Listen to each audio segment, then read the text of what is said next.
Are you all ready for the word? G10, are you ready for the word? As we have been ministering for the last several months on this broad theme of metaphors that the Bible uses to represent the relationship between him and his people, right? That's what we've been talking about, these metaphors. Last week, we shifted gears a little bit, and the metaphor that we started talking about was the relationship between fathers and sons. It's really talking about fathers and their children. This week, we're going to talk about one other aspect of the relationship between fathers and sons, or fathers and their children, something that we should come to expect, and that is the care of God. Because he cares about us, there's a certain way in which he interacts with us. I'm going to ask you to turn to Proverbs chapter number 3, and we're going to look at verses 11 and 12. It says, "My son, despise not the chastening of the Lord, neither be weary of his correction. Those who the Lord loves, he corrects, even as a father the son in whom he delights." If you're not corrected, you're not loved. If you're allowed to do whatever you want to do without constraint, without correction, without redirection, that is not a sign of love. Let's go to Hebrews, the 12th chapter. The author of Hebrews says, "Wherefore, seeing we also are compassed about with so great a cloud of witnesses." Who are the witnesses? All of those individuals that he had just listed in the chapter before who died in the faith. "Let us lay aside every weight and the sin which does so easily beset us, and let us run with patience the race that is set before us." You need to put yourself in the position where you can run this race the most effectively and efficiently as you possibly can. Looking unto Jesus, the author and finisher of our faith, who for the joy that was set before him endured the cross, despising the shame, and is set down at the right hand of the throne of God. Now, I want you to see this.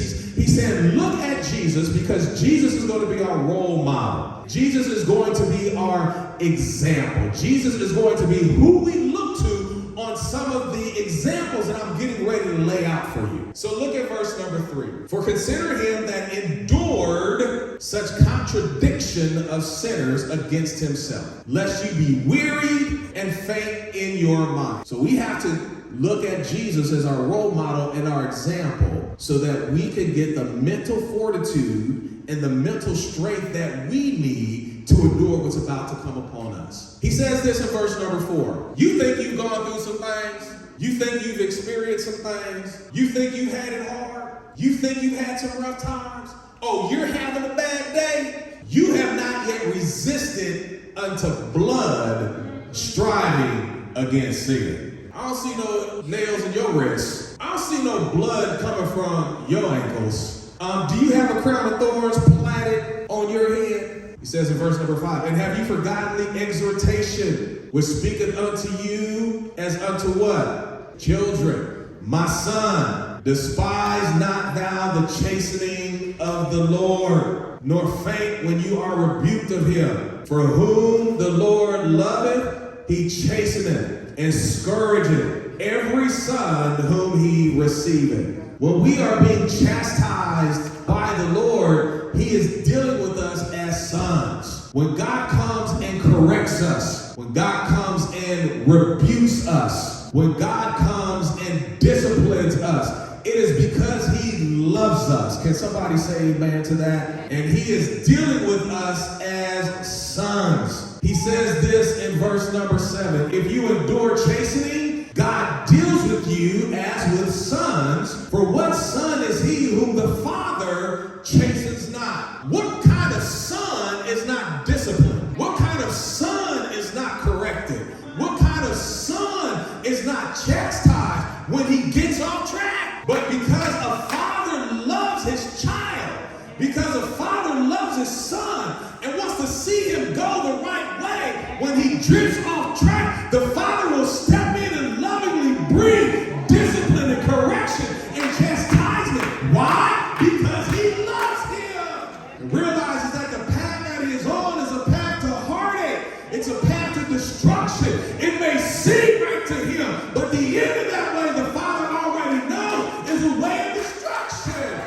Yes, there's a way that seems right unto man, but the end of that way is the way of destruction. And who knows better than your Father? He said, if you're without chastisement, whereof all are partakers, all of God's children get chastised, then are you bastards. That's the Bible, y'all. You don't get chastisement, he just called you a bastard. That's the Bible, y'all. You're bastards and not sons. If you don't receive chastisement, if God is not chastising you, if God never comes knocking on your door telling you you need to get it right, if God never rebukes you and tells you that you ain't right all the time, if every prophetic word is telling you you right, baby, listen, you ain't a child of God. You're a bastard child. You are not a son. Go look in the book of Revelation, when he spoke to the 7 churches of Asia Minor. He said, listen, I know your works. You're doing this great. You're doing that great. Wonderful. I applaud you for this. But I got something against you. There's some things you need to address. Some things you need to correct. Some things you need to get right. And our response to that shouldn't be getting all up in our feelings. Our response to that should be, Lord, thank you for loving me enough to correct me. Lord, thank you for loving me enough to get me on the right track. Lord, thank you for loving me enough to not allow me to wander into destruction. Thank you for treating me like a son and not a bastard. Furthermore, we have had fathers of our flesh which corrected us, and we gave them reverence. Shall we not much rather be in subjection unto the Father of spirits and live? For they verily for a few days chastened us after their own pleasure, but he for our profit, that we might be partakers of his holiness. Now no chastening for the present seems to be joyous. Now listen, when you're being chastised, when you're being corrected, it ain't no fun. It's not joyous, it's grievous, it's painful, it's uncomfortable, it hurts. Nevertheless, when afterward it yields the peaceable fruit of righteousness unto them which are exercised thereby.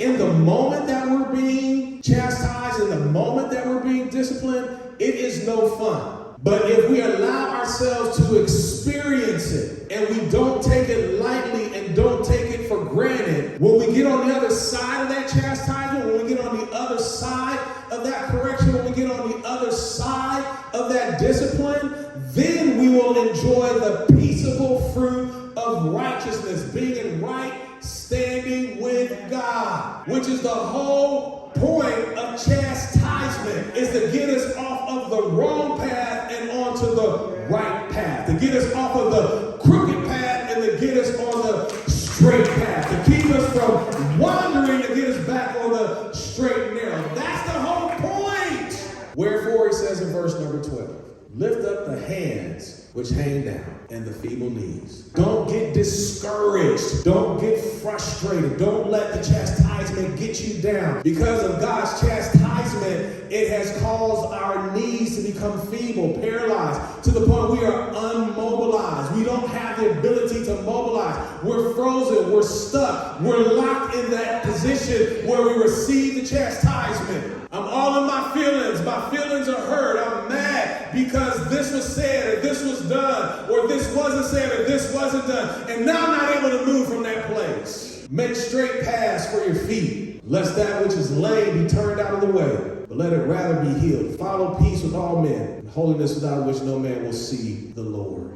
In other words, take all the obstacles out of the way so that you don't stumble and fall. Whatever your wounds are, get them healed. Don't let them sit there and get infected and nasty. Let them get worse because they're exposed and not cared for. Heal them. Whatever is defective, we should endeavor to restore to soundness. Whatever's not working the way it's supposed to, we should be intentional about getting it to work the way it was designed.